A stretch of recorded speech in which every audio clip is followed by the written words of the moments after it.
the outset, I would like to thank TRT World Forum for inviting me to address this distinguished audience. TRT World Forum has become a prominent platform to exchange views on a broad range of regional and global issues. TRT World Forum provides alternative narrative compared to many similar organizations. It allows free discussion with multiple perspectives. Today, I would like to share our views regarding the current geopolitical context and its transformation.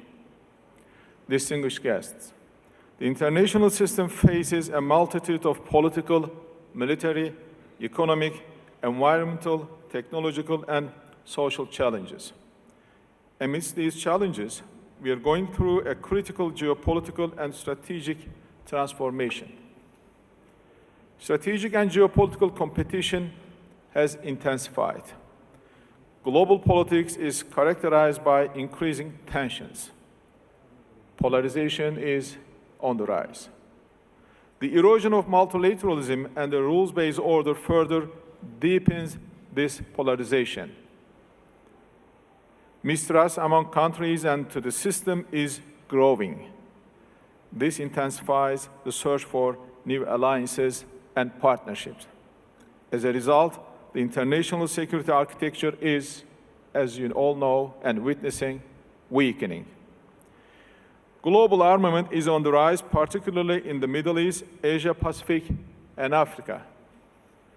As history reminds us, the vicious circle of armament race and mistrust can bring the world on the edge of the cliff, ending up with the nuclear war threat. Technopolitics, on the other hand, significantly affects international affairs and global balance of power. Integration of AI and cyber into the defense systems enhances the national security, while it also increases the threat perceptions. All these challenges bring about profound unpredictability for the international system. The current international system is far from providing solutions to the unpredictability or any kind of crisis. This calls for multilateral responses.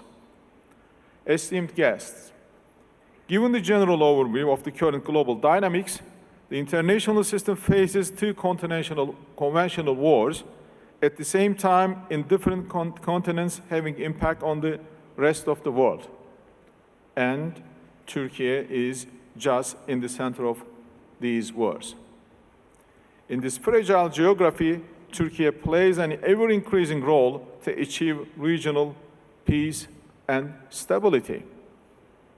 This stability in the Middle East, South Caucasus, and the Eastern Mediterranean, as well as Black Sea, is a primary goal for us. Displaying a principled and effective stance, Türkiye constructively contributes to the resolution of conflicts by deploying intense diplomatic efforts as an honest broker, facilitator, and mediator between parties. Türkiye always stands for the principle that the continuation of wars is not an impediment in front of holding dialogue. Distinguished guests, at the same time, Türkiye never shies away from underlining the deficiencies of the system vocally. We diagnose the problem, propose the solutions, and work towards the transformation of the international system.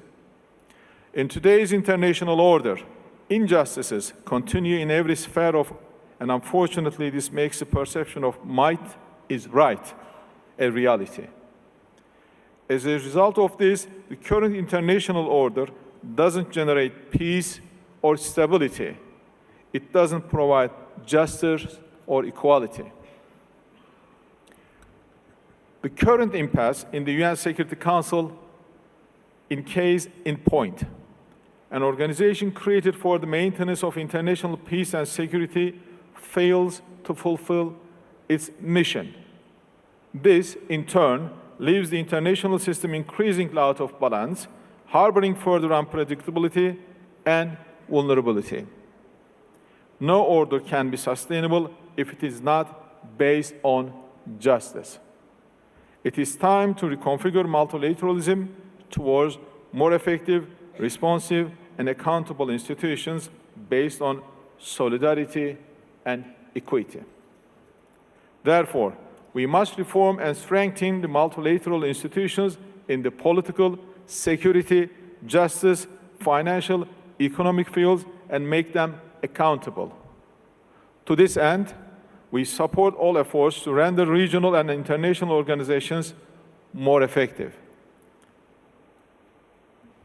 Distinguished guests, the genocide in Gaza is the most evident sign of the legitimacy crisis of the international system.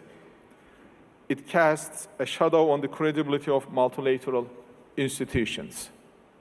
Each and every day, Israel violates international law and puts the whole world in jeopardy.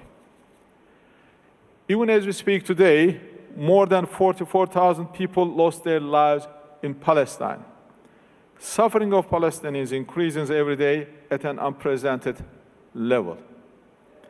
UN agencies, humanitarian institutions, and journalists have all become victims of Israeli aggression.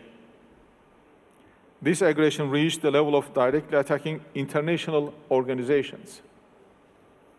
The Israeli attacks against UNIFIL and calling UNRWA as a terrorist organization are another blatant disregard of the Netanyahu government of international order. Widening its attacks into Lebanon and Iran demonstrates Netanyahu's delusion. While Netanyahu continues his barbarian violence, some countries keep silent and even prevent the international organization to stop Netanyahu.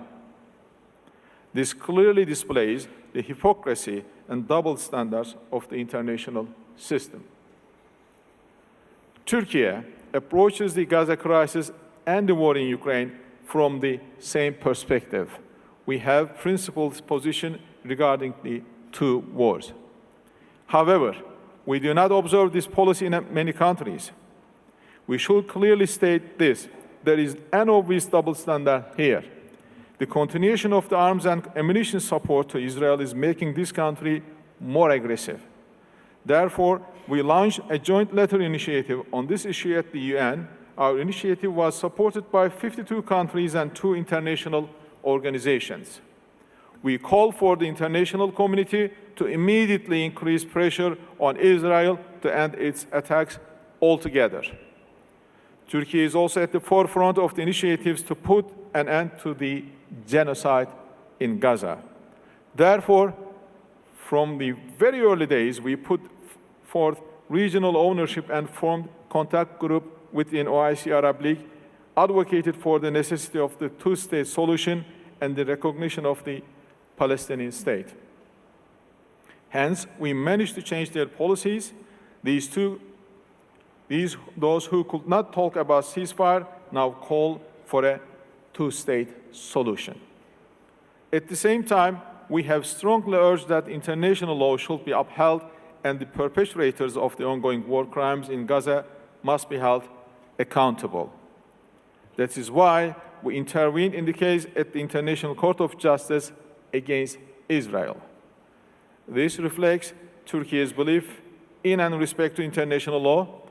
Interim decisions of the court revealed the scale of Israel's crimes and called for their immediate end.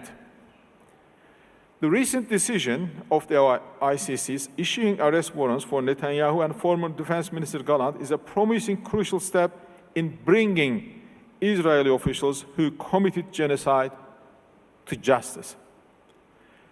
Palestinians deserve immediate justice. We will continue to work to ensure that international law is implemented to punish genocide. Ladies and gentlemen, in order to restore peace and security in the Middle East and revitalize trust in the international system, we need to address the root causes of the Gaza crisis. The root cause of the problem is the illegal occupation of the Palestinian territory by Israel. There can be no lasting peace without a just solution to the Israeli-Palestinian conflict based on a two-state solution. Another pressing challenge that needs to be overcome to sustain global security is Russia-Ukraine war. Many civilians died and injured, while critical infrastructure destroyed. The war led to the revision of policies on defense, food and energy security, connectivity, and transportation. It has detrimental consequences not only for warring parties, but also on a global scale. The escalation in the Russia-Ukraine war brings us to the beginning of our discussion: how the armament race is growing and how close the nuclear threat is. Until Kursk, the war was only within the Ukrainian territory and weapons of mass destruction were not utilized. Now, with the recent developments, the situation evolved into a riskier and more unpredictable state. This further increases polarization and consolidates fragmentation. As long as the conflict is not resolved, both sides will continue to rearm and push towards further consolidating their alliances or create new alternative structures. Against these risks, it is still essential that we prioritize diplomacy and dialogue to put an end to the war through a permanent ceasefire and a lasting peace agreement. As one of the few countries that has high-level contacts with both parties, Turkey continues to be ready to make every effort to facilitate peace negotiations. Ladies and gentlemen, the agreements against the proliferation of weapons of mass destruction are important for the international security architecture. These agreements are almost universal agreements. Whatever paradigm that could be out there, I will say that these instruments and mechanisms need to be upheld. We should keep in mind that weakening of these instruments could be exploited by terrorist organizations, further worsening the security environment.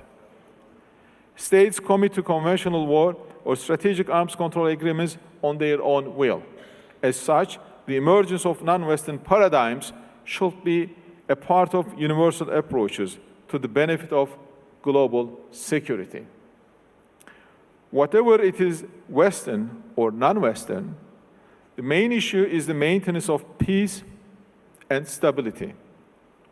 Distinguished guests, we should have a forward-looking perspective. We will continue to shape our foreign policy with this understanding. Turkey stands out as a constructive problem solver, system transformer actor in its region and in international affairs. We will continue to call for and to contribute to a more inclusive and effective international system capable of addressing current global and regional challenges. We strive for a robust system based on solidarity rather than polarity. In our bilateral and multilateral contacts, we will continue to emphasize the necessity of global justice, starting with the most acute crisis, Gaza. We will continue to be the voice of the oppressed around the world. We will continue to collaborate with other countries to defend our shared values and fulfill our shared responsibilities in establishing an international system that generates peace, stability, and prosperity. Thank you very much for your attention.